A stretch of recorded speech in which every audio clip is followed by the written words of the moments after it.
Hello guys, welcome back to CADCAM. Today tutorial we are making simple T slot nut in SolidWorks. This is the 2D drawing. So let's begin. So we will start with top plane. So select a top plane, sketch, and then select the circle. First we will draw the circle here. So this dia will keep 15 mm. Okay. Then extrude boss base. So we will extrude up to 2.5 mm. Okay. Now select this face, sketch, and select a convert entity. Okay, and then make it normal. Then select a center rectangle and draw one rectangle here, like this. And the width will keep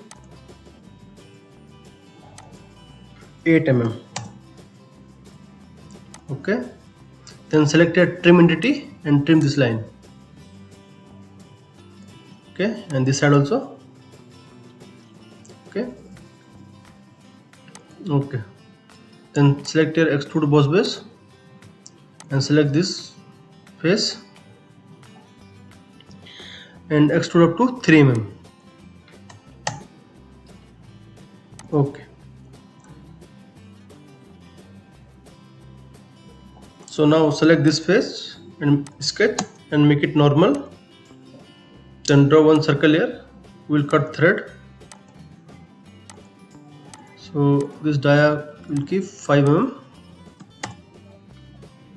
Okay, and then extrude cut, and this time throw all.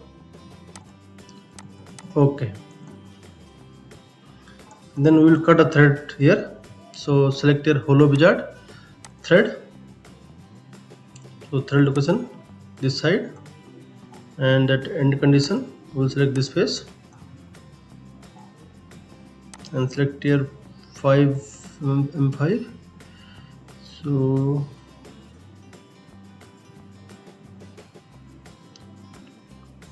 here is M5. Okay, then select your offset, reverse direction, this side also offset. Okay, and here select metric tab.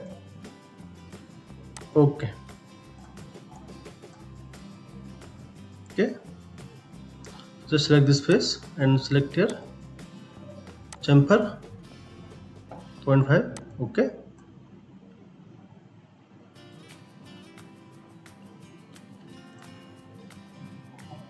then we will define the material. So select a polystyrene. So our T slot nut is ready. If you like the video, please subscribe my channel for more video. And this 3D model 2D drawing you will find on my blog. So blog link in description box. So please check out. Thanks for watching.